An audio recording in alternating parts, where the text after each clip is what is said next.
வணக்கம். மீகமான் இல்லை மீகாமன்னா என்னவோ ஒரு இது, அந்த பேர் கரெக்டாக வர்றதுக்குள்ளேயே போதும் போயிடுது. ஆர்யாவனுடைய படம். தமன் அவர்கள் வந்து பிஜிஎம் சாங்ஸ் எல்லாம் போட்டிருக்காரு. ஸோ ஒரு எதிர்பார்ப்பு உள்ள என்ன இருக்குன்ட்டு ஹன்சிகா அவர் நடிச்சிருக்கிறாங்க.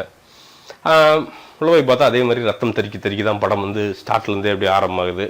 டமால் டிமில் தான், சுடுறது தான், சுட வேண்டிய குருவி சுடுற மாதிரி சுட்டுனே இருக்கிறாங்க படம் வரைக்கும், கடைசி வரைக்கும். ஒருத்தன் கத்தி ஆட்டினே இருக்கிறான், இன்னொருத்தர் சைலண்ட்டாக போய் ஓரத்தில் குத்த வச்சு உட்காந்துக்கிட்டு டைலாக் பேசுகிறான். இந்த மாதிரி பல டைப்புகள் உள்ள. இப்போ இதில் வந்து பாசிட்டிவ் ஒன்று அப்படின்னு கேட்டிங்கன்னு வச்சுங்களேன், ஆர்யா வந்து சர்டன் எக்ஸ்டென்ட் வந்து ரொம்ப நல்லா நடிச்சிருக்காரு. ஆக்ஷன் சீன்ஸ் எல்லாம் வந்து ரொம்ப நல்லாவே நடிச்சிருக்காரு. அதுக்கு வந்து பாராட்டுகள். பட் அவருமே வந்து இன்னும் கொஞ்சம் நிறையா மாற்ற வேண்டிய விஷயங்கள் நிறையா இருக்குது. இதில் பார்த்தீங்கன்னா ரொம்ப பிளெயினாக தெரிஞ்சது அவருடைய ஆக்டிங்கு. ஏதோ மிஸ் ஆகிற மாதிரியே ஒரு ஃபீலிங் இருந்துச்சு. ஸோ அது இன்னும் கொஞ்சம் வந்து ஏன்னா ஹோம்ஒர்க் செய்யாத மாதிரி இருந்துச்சு. அதாவது அவர் எப்படி காட்டுறாங்கன்னா ஒரு மிகப்பெரிய ஒரு டேலண்டட் பர்சன் அப்படிங்கிற மாதிரி காட்டுறாங்க. அது காட்டுறப்ப வந்து அவர் அதற்கான அந்த ஸ்க்ரீனில் காட்டுற விஷயங்கள்லாம் வந்து அவ்வளோ கன்வின்சிங்காக இல்லை. ஸோ அது வந்து ஒரு ஒரு குறை அப்படின்னு நான் நினைக்கிறேன். அதை வந்து மகிழ் திருமணி வந்து இன்னும் கொஞ்சம் ஃபோக்கஸ் பண்ணியிருக்கணும். ஏன்னா அவர் வச்ச ட்விஸ்ட்டுக்கெல்லாம் வந்து இதையும் ஃபோக்கஸ் பண்ணியிருந்தாருன்னா நல்லா இருந்திருக்கும்.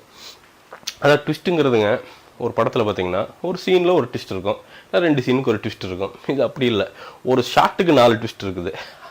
சும்மா ட்விஸ்ட்டாக சந்து போயிட்டே இருக்குது. ஒரு வில்ல வருவான், அப்புறம் இவனும் நோத்து பாய்ச்சுக்குவோம், அது ஒரு பிரான்ச் ஆகும், அப்புறம் ஒரு கும்பலை ஒரு வில்லங்க வருவானுங்க, அவனுக்குள்ளே சண்டை நடக்கும்.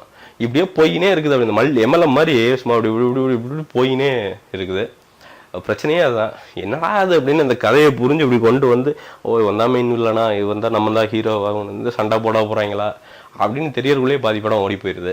ஸோ அது வந்து ஒரு நெகட்டிவ். அதெல்லாம் வந்து கொஞ்சம் குறைச்சிக்கிட்டு எனக்கு தெரிஞ்சு வந்து இன்னும் ஸ்கிரிப்டில் வந்து இன்னும் கொஞ்சம் ஒர்க் பண்ணியிருக்கலாம் மகிழ் திருமணி அவர்கள். நெகட்டிவ் அப்படிங்கிறது நிச்சயமாக பிஜிஎம். அதாவது பயங்கரமான கொடூர காட்சிகள்லாம் வந்து பிஜிஎம் வந்து பாம் பாம் பாம் பாம் அப்படின்ட்டு இருக்கிறதெல்லாம் ஓகே, தப்பு இல்லை. ஆனால் சும்மா தண்ணி குடிக்க போனால் கூட வந்து பார்த்தீங்கன்னா பப்பரப்பாம் பப்பரப்பாம் பப்பம் அப்படின்னு நம்ம தண்ணி குடிச்சிடுறாரு.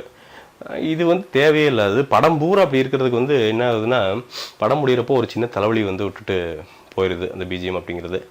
அதுபோக வந்து பாடல்களும் வந்து மிகப்பெரிய இம்பேக்டை வந்து தரல. அது வந்து ஒரு நெகட்டிவ் அப்படின்னு நான் நினைக்கிறேன். ஏன்னா படத்தை வந்து கொஞ்சம் ஸ்லோ மூவிங்காக ஆக்கிடுது.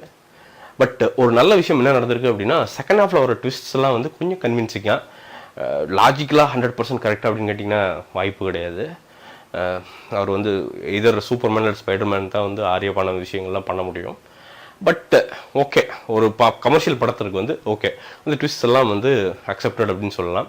நல்லாவே இருந்துச்சு. அந்த கொஞ்சம் புதுமையாக அந்த எண்டிங் இதெல்லாம் வந்து கொஞ்சம் புதுமையாக இருந்தங்காட்டிக்கு தான் வந்து இங்கே பண்ணப்பட்ட ஃபர்ஸ்ட் ஆஃப் ஆல் பண்ணப்பட்ட கொஞ்சம் தவறுகள்லாம் வந்து அந்த அதில் வந்து கொஞ்சம் மறைக்கப்பட்டது அப்படின்னு சொல்லலாம். இதில் ஹன்சிகா ஒரு கேரக்டர் பண்ணியிருக்காங்க. அதான் வழக்கம் போல் வந்து ஹீரோயின் பின்னாடி சுற்றுற கேரக்டர். பட் ஆனால் எனக்கு என்ன பிடிச்சிருந்துச்சுன்னா, அவங்களோட கேரக்டரைசேஷன் ரொம்ப பிடிச்சிருந்துச்சு.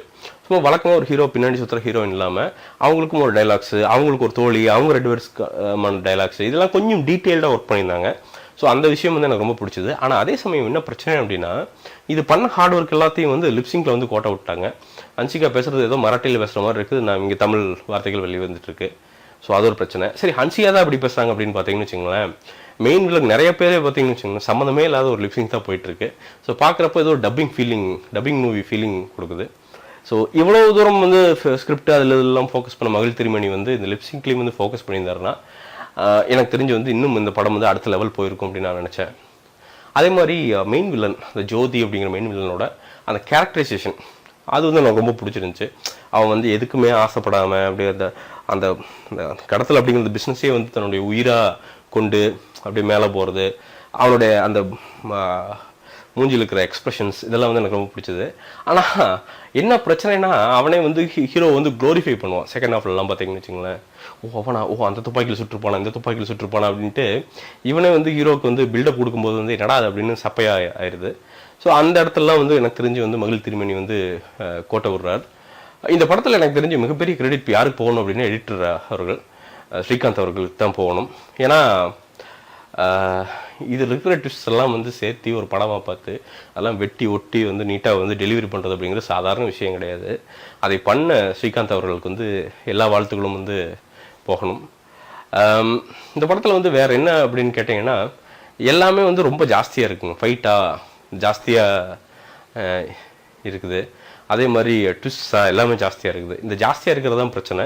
செகண்ட் ஹாஃப் மாதிரியே வந்து கொஞ்சம் ஃபர்ஸ்ட் ஹாஃப் வந்து கொஞ்சம் கன்வின்சிங்காக இருந்ததுன்னா எனக்கு தெரிஞ்சு வந்து இன்னும் கொஞ்சம் வந்து இந்த படம் வந்து அடுத்த லெவலுக்கு வந்து போகிறதுக்கான எல்லா வாய்ப்புகளும் இருந்திருக்கும். பட் அது இல்லாமல் போனது வந்து ஒரு மிகப்பெரிய ஒரு துரதிர்ஷ்டம் இந்த படத்திற்கு.